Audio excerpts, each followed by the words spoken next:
Welcome everyone. It is 3 o'clock here on the East Coast, so I am going to go on and get started just to ensure that we are able to enjoy our 30 minutes together. So welcome. Thank you so much for joining me today's webinar on personal sunshine and how to cultivate positive emotions in difficult times.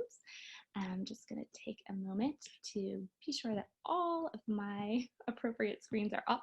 And I am just delighted to spend this time with you. I want to start with a moment of gratitude for the Master of Applied Positive Psychology Alumni Association. They have invited me here to share this time with you in 30 minutes during the Strategies to Thrive series. And I'm delighted to be here. And I'm truly grateful to all of you for popping in and spending part of your day with me for the next 30 minutes. We are going to spend our time together in a webinar format, which means I'm not going to be able to see your shining faces, but I am going to ask you to utilize the chat feature and or the Q&A feature so that we can communicate with each other at different points. So a friend of mine, Tom, is here. My boyfriend actually is helping me out, keeping an eye on the chat. So if something comes up and you feel like you need to ask a question in real time, feel free to do that there. Otherwise, we will have some Q&A at the end as well.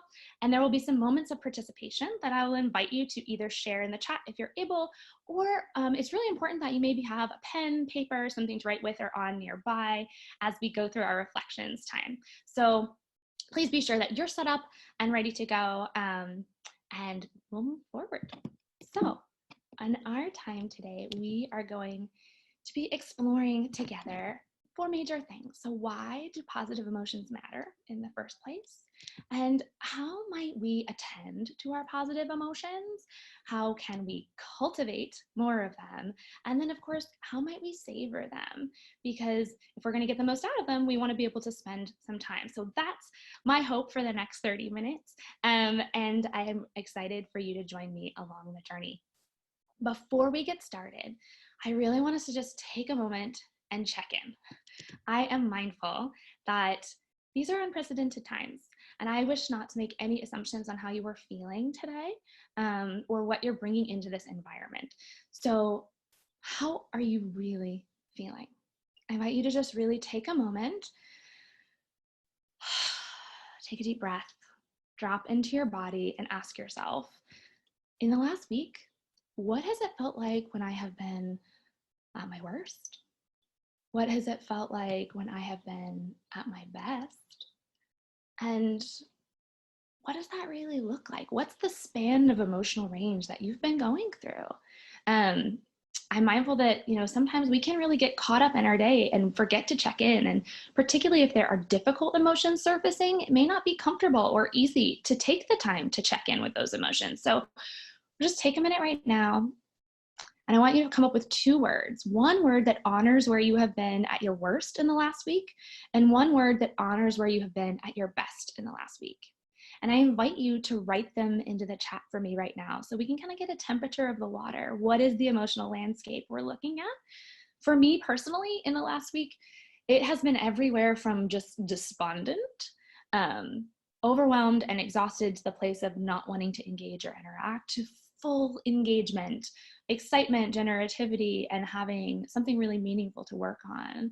I see we've got anxious, joyful, restless, victory, depressed, oh goodness, hopeful at the same time. That makes sense to me. Oh, anxious and despondent at worst, but then something from irritated to smiling, absolutely sad and versus optimistic, hot, and it's like an anger emotion versus joyful, peaceful, and hopeful at your best. So truly there is, you can see just a range of emotions we can experience. And just because we're in a difficult circumstance doesn't mean that we're all one thing or all the other. We're this complicated landscape, right, that we're trying to emotionally navigate. So thank you so much. I'm just so grateful for your willingness to show up and to be honest and true with where you have been, from unmotivated to joyful, frustrated to humor-filled, frustrated and grumpy to connected and grateful, self-defeating to self-fulfilling, overwhelmed, mirthful. Exactly. We are all part of this human landscape, right? Our emotional experience matters. Anxious versus sunny. Oh, thank you guys. These are beautiful shares, truly. And I want to take a moment now to think about, okay, so if that's where you've been in your last week on this large scale, from burnout to hopeful, then where are you right now in this moment as we start our time together? And how are you feeling on a scale of 1 to 10? If 10 is totally at your absolute best, where you're hopeful or sunny or mirthful or joyful, and 1 is where you're just in that overwhelmed, anxious, burned out, despondent place, share it in the chat. So we've got some people feeling pretty good at the moment, relaxed and at an 8, some at 8, some at 7. So we got a little mid-range, little mix up. It's totally okay wherever you are. I honor whatever your state you're in as you enter. Restlessness, thank you so much for that. I appreciate that honesty. So for me right now, probably somewhere around like a 7, 7.5. I'm excited to be here, but I'm also a little bit nervous. So, there's that mix of nervous-sided, something I like to call it. So again, like there are many things that come even in a singular moment. So thank you for sharing where you are, not just across the week, but also where you are right now, because it gives us a grounded space to enter into as we talk about emotions in general, because all emotions are important, right? They give us critical information to help us navigate the world around us. For instance, some of your negative emotions that would be really helpful are loss. A loss can be represented by sadness. If you've lost something recently, it's appropriate to be sad. If you're sensing danger, you might feel anxiety, and that's a good cue, right? That something can be really helpful to help us navigate our world. If you're feeling guilt, perhaps you inflicted harm, be it intentional or unintentional. It can be a good communicator. If you're feeling anger, you may have had trespass or a boundary. So these negative emotions are designed to really help us focus and narrow our attention so that we can garner our resources and energy to fix something, right? There's a problem in front of us, there's a challenge in front of us, and we need to go after it. So those negative emotions literally narrow our focus. And they're really important. They help us navigate the world, especially right now when we're going through a pandemic where there's an unknown coronavirus that we're learning new information about on a regular basis.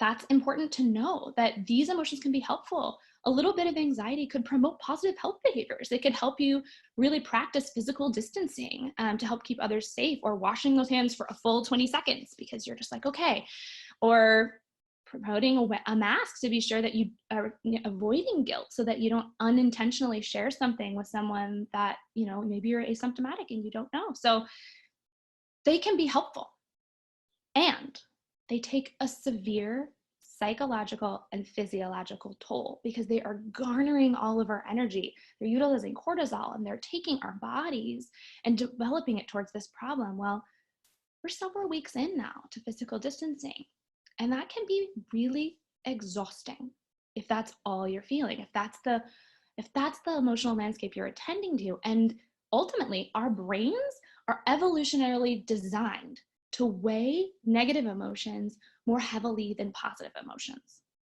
This was super helpful in the land of the saber-toothed tiger, right? It kept us alive. The people who were anxious and avoided the tiger, they're the ones who continued the human race. So I'm grateful to them, and I'm grateful to our brains because it keeps us safe. But at the same token, it doesn't always help us to have all of our energy and attention and focus on these problems.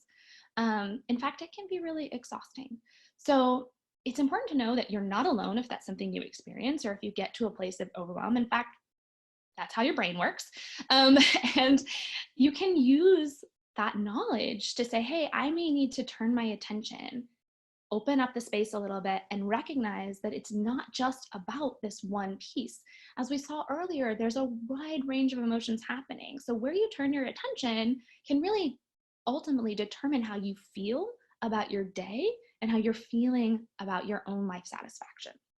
So all emotions are important. They serve different causes. And what in the world does positive emotions do for us? Well, here's Barbara Fredrickson. She is a leading researcher in positive emotions within the field of positive psychology. And she says that the truth is that they open our hearts and minds to make us more receptive and more creative, which is a really fascinating thing. But I mean, why does that matter right now? Okay, I could be a little more receptive or creative, but what's the point of having a positive emotion? Well, her theory states that positive emotions not only broaden our awareness in the moment, but they build our resources over time. So this is really important. They can have increases in things like awareness. Literally, when you are feeling positive, your peripheral vision increases, which I find amazing. You could be walking down the street in a poor mood and you're only going to see like kind of what's right in front of you. And if you're in a good mood, you're more likely to see what's around you. Perhaps you're taking in a lovely garden across the street or noticing someone else. It's just fascinating that your peripheral vision literally increases when you're in positive emotions. And that can make you more generative and creative because you've got more input coming in. So you've got different ideas sparking, and it's going to make you have the possibility to be in a place where you can be in a creative mode. It can also promote life satisfaction because, let's face it, positive emotions feel good in our body. And so you're more likely to rate satisfaction with your own life higher if you're in a positive mood state. They also build our social connections. It is pleasurable to be around other people who are in a good mood, and it is important to be with those who we care for, who are in difficult moods and spaces. Really valuable, but also make it easy. So it can really foster additional social connection and growth in those relationships. It can also foster resilience because what it does is it refuels our energy. If we've had this psychological and physiological toll from negative emotions, the positive emotions actually can help reverse some of those effects, refill our cup, and make us ready to respond in the next moment of challenge. So it's a really beautiful way of taking the time to build that resilience and cultivate. And it can also help with positive health behaviors. So as I mentioned before, the negative emotions may help you do something out of anxiety. And that can mean that you have behavioral change that is effective. But what it will also mean is that over time, you may feel tired of engaging in those same positive health behaviors. One thing that Barb Fredrickson has found, for instance, is people who don't really enjoy their exercise or tie positive emotions to exercise are less likely to continue, right? So it's really interesting that if you integrate a positive emotion to a health behavior that you're trying to promote, it can continue that facilitation and motivation over time. So you can be more motivated to engage. A lot of people will play their own positive music or music they really enjoy while they exercise. That's helpful. That's why we do it. So that is important to note. And there's even a study that talked about how our body's immune response is better when we are feeling good. So Dr. Cohen looked at taking a bunch of people into an isolated space and giving them the flu, and actually giving them the cold and giving them a flu in a hotel that he had reserved for this purpose. And some of those people he gave positive films to, so he put them in a good mood, he induced good mood, and some of them he didn't. They were the control group. And it turned out that those people who had been put in a good mood before they were exposed to the cold or flu were less likely to get sick and were more likely to have a shortened version with less mucus production if they did get sick. So your positive mood is affecting not just your psychological resources, but also your physiological resources, which is a really cool thing to know. So I said that we could build our social connections. And why is that? Well, all emotions are contagious, just like this virus, right? If someone's in a bad mood and you're nearby them long enough, well, you might find it catching. If someone's in a good mood and you're in a poor mood, that might help you pull it out. Sort of depends on what's going on. Regardless, we impact those we're around, and our emotions are transferred within 3 degrees of separation, which is kind of incredible. So that could mean that if you have an interaction with your boss, be it positive or negative, that could then float down into maybe your spouse or your partner or someone you live with, a roommate, or maybe down into a child, or maybe into a friend or the next interaction. That emotional space is going to continue with you and continue to impact others around you. So I like to think of these emotions as a ripple effect in the world. And I invite you to ask the question of, what's your ripple effect right now? How have you been doing?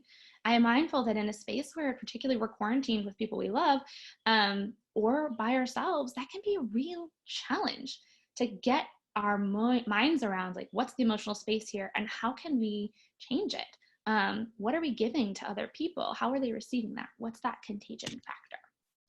So we are now going to turn our attention to the fact that, yes, we are looking for how to cultivate this, right? Like if this matters and we have this contagion effect and we have all these potential benefits for positive emotions and the negative emotions are capturing our attention and narrowing our focus, well, can we even change our emotional state?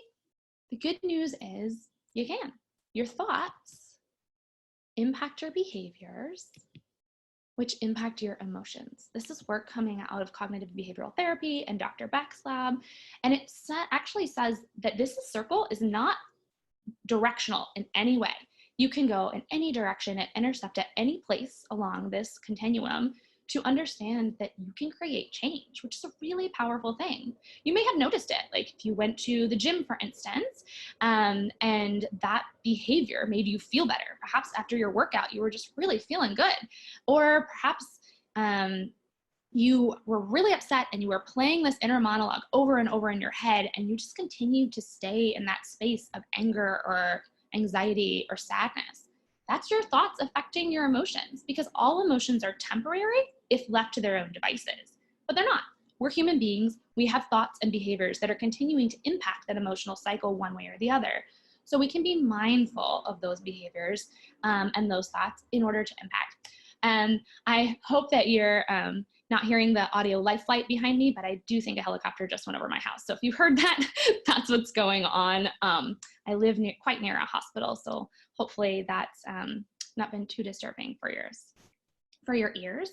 But now that that's been acknowledged, back to these emotional abilities. So we can impact our behaviors or our thoughts or our emotions at any point in this cycle. And that's a really powerful tool. Just to be able to acknowledge that there's certain things out of our control, right? Our circumstances are not always within our control, but how we react to them and how we respond to them in the moment is. And that's something that we have the power to look at.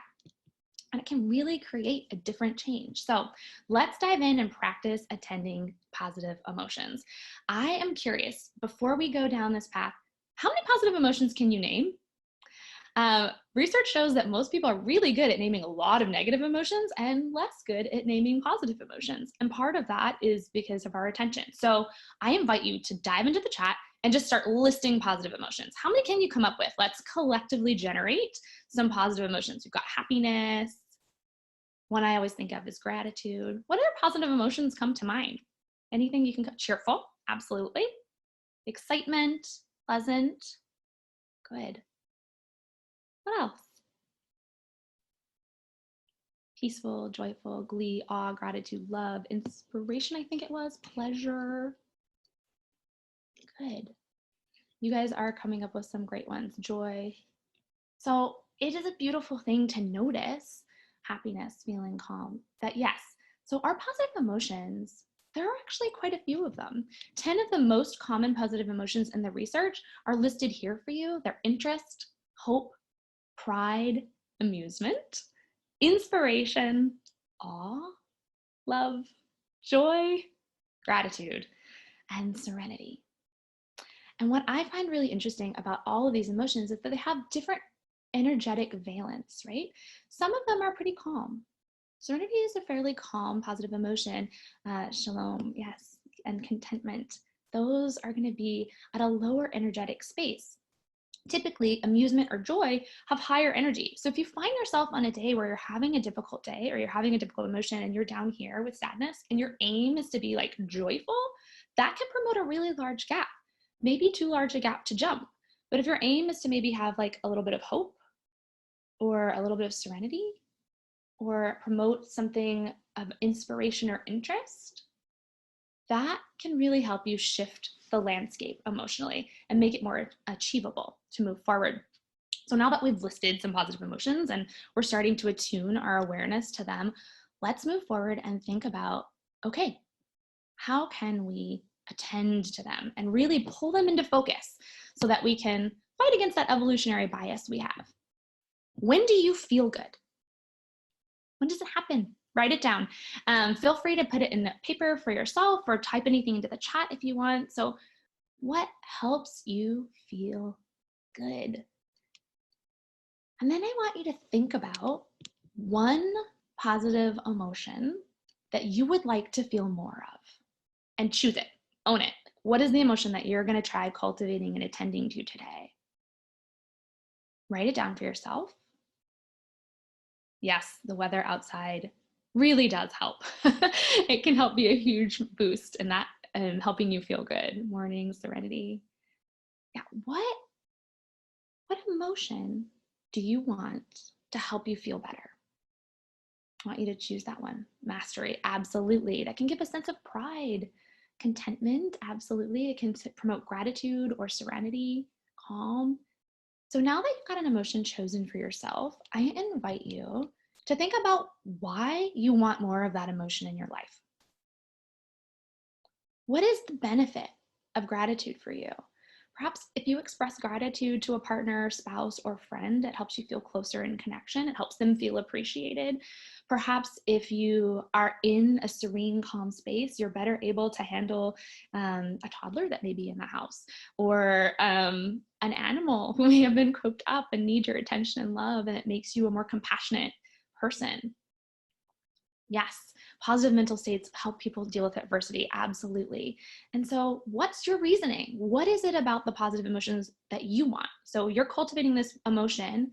Why do you want it? Maybe it's one of the benefits we just listed in terms of more creativity or more interest or more life satisfaction or more social connection. Or maybe you're really aware now of your emotional contagion and you're thinking, gosh, I really want to be a good influence for those around me. Once you have your emotion and you have your why, I want you to write down 3 moments when you have felt the emotion that you want now in the past. So say you chose love and you are going back in your memory bank and you remember feeling really loved at a surprise birthday party. I know that was the case for me. Or when someone made you dinner, or when you weren't feeling well and they brought you chicken soup. When did you feel that? When have you felt that in the past?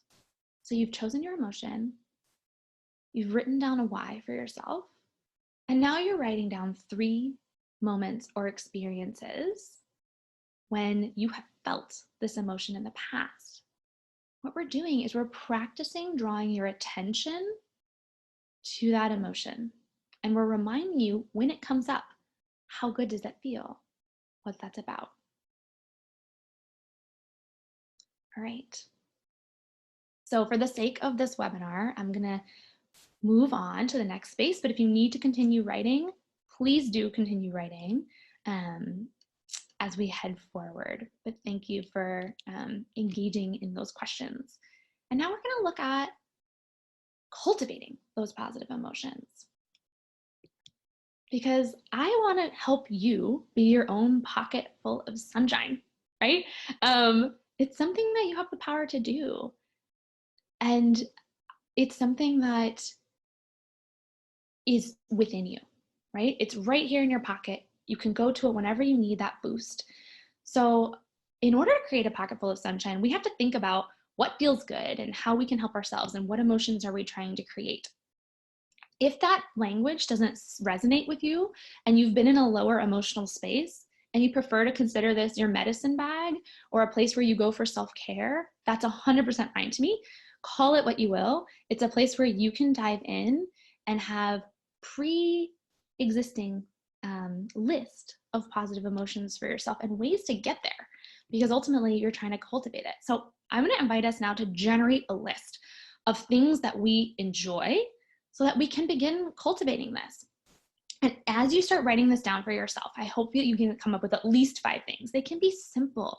How do you find more positive emotions in your day? What feels good and what can you put in that pocket full of joy? For me, it might be having a cup of tea at the end of the day, or taking my puppy out for a walk outside and enjoying that sunshine you guys talked about. Talking with friends is a great idea. What is it for you? If you have a couple, add them into the chat. Help us generate together so that maybe somebody else will be like, oh, that's a great idea. I want to put that on my list. Let's go on and put those in there, because simple changes in our behaviors and actions can really make a big difference. Maybe you want to play a favorite song while you're cooking. Yes, listen to music and dance. We are on the same page. So I feel like, yes, gardening, painting, chatting with a friend, music, going for a run, super important, right? Being able to move our body, as we already said, can impact that emotional state. So Great ideas. What other ideas do you guys have? Yes, talking with a friend, preferably voice to voice. Playing Jeopardy. Yes, games are fantastic ways to introduce positive emotions to our days. Relaxing on the deck, especially if you're targeting serenity, that's a great plan. Walking outside with your husband. Yes, promoting connection and getting outside. Lovely. Puzzles. I've done one myself this week. Really awesome. And introducing a sense of play. That's been really helpful. Joining a Zoom call with friends. Yes, a wonderful way of promoting connection, particularly in these times where we're physically distancing from one another. Walking, digging in the garden, yes, moving our bodies, cultivating something, watching it grow, organizing. Who doesn't feel better when your space is in better organization? I know I feel that one. Cooking something new, awesome. So the interest and enjoying that cooking because it's something new that you know you're gonna both enjoy. Doing something spontaneously, absolutely. Having a bit of energy or surprise in your day can absolutely boost your positive emotion. These are some great ideas. So be sure you're capturing those in your list. What works for you? I hope you have at least 5, maybe you're up to 10. And then I want you to think about, where can you keep this list so that it's helpful? Because remember, when we're in a negative mood space, our attention is focusing inward. And so we may not be able to generate these ideas as readily at that time. So keeping a list is super helpful.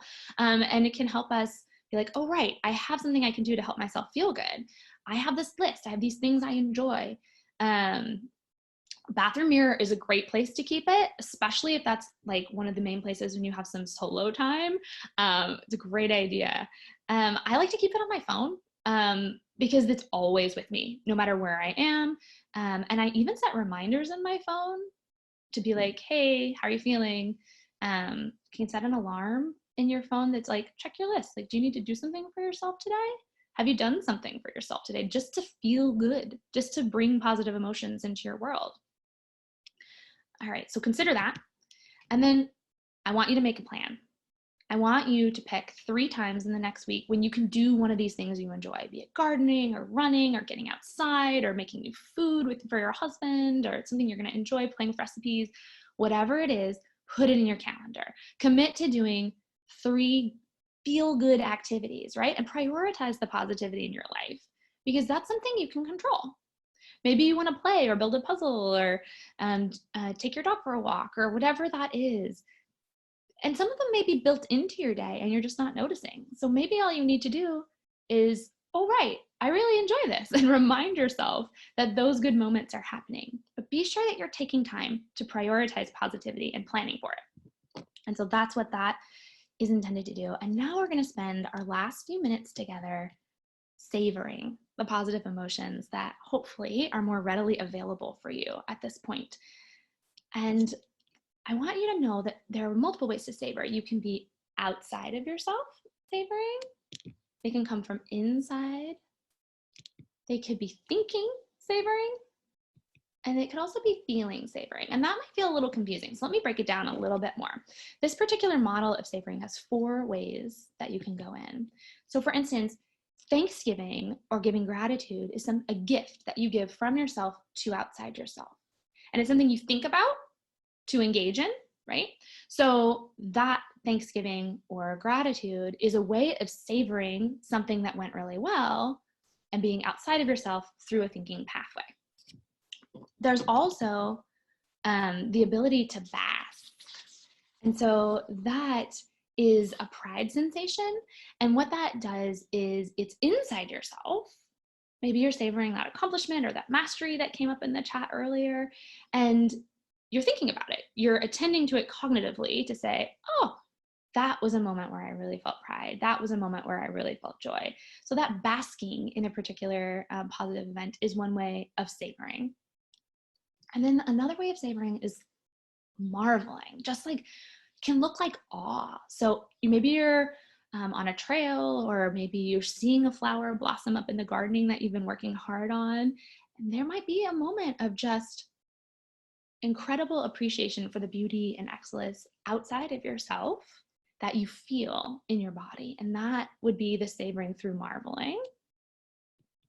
And then finally, there's this idea of luxuriating and really having this. So this is something you do inside yourself, but it's a feeling. So maybe you're taking a bubble bath to really relax, and you're able to just really enjoy the warm water and the relaxation of that. Maybe you're playing great music that you enjoy, and you can really just luxuriate and feel pleasure in that experience. Maybe you love the food you just created in the kitchen and the recipe that played, and you can luxuriate in the tastes and the smells and the sounds. These are 4 different pathways to savoring. So you could think about savoring from a multiple perspectives. It's not something you have to do in hindsight. We often think about savoring as something that happens as like positive reminiscing, right? Something that happens after an event, but it could also happen during, in the moment. You could be marveling or basking or luxuriating or giving Thanksgiving in the moment. You could also be doing any of those things before something. So maybe you're a person who likes to pre-savor travel and learn a whole lot. Yes, I find it's helpful to savor a plan for the future. We are on the same page. You are completely right. And that might really build some enjoyment and positive anticipation for an event that's coming up. And then you get there and, oh my gosh, it's that much more intense, because you've spent the time savoring. So you can do it at any point across time and any of these methods. So inside or outside feeling, thinking, before, during, or after, but it's a way of really locking into the positive emotion and helping to extract all of its goodness so that it can really refuel you and offer those resources to build you long term. And so one of the last things I'm going to invite you to do is to remember that positive emotion you chose, that what you want to cultivate more of, and think about one of those moments that you chose and wrote down of when it happened. And if you're comfortable, I invite you to close your eyes and take a deep breath and really picture that moment. What was it like when you were feeling that positive emotion? Where were you? What was in the surroundings? Were you with someone? Were you alone? Who was with you, if you had someone there? Can you remember what they might have been wearing? Or did the environment have a particular vibrant color that you remember? Perhaps there were some good smells wafting. Really aim to create a vivid sensory picture of the moment. What did it look like? What did it sound like? And now, what did it feel like? Drop into your body. What does it feel like right now to be remembering that moment? Maybe you're noticing that your shoulders might start to relax, or that your breath might start to slow. Maybe you're noticing that a little smile has creeped across your face, or something else. Taking time to savor can really help us boost, even if the emotion doesn't exist in this moment. So I invite you to come back into the space, and I would just say thank you so much for spending some time with me today. It has been an absolute pleasure to engage with you in the last 30 minutes. Happiness really is an inside job. It's something that you can contribute to. We talked a little bit about why positive emotions matter, how to attend to them, how to cultivate them, and how to savor them. And I hope that this helps you become your own pocket full of sunshine. Thank you so much for your time. I am going to go on and end here, but I'll stay on the line for a few more minutes. If anybody has any questions, feel free to pop them into the chat and I'll happily answer them for you. Take good care. I hope this has been helpful in some way for you and that you have something to take away. Thank you so much.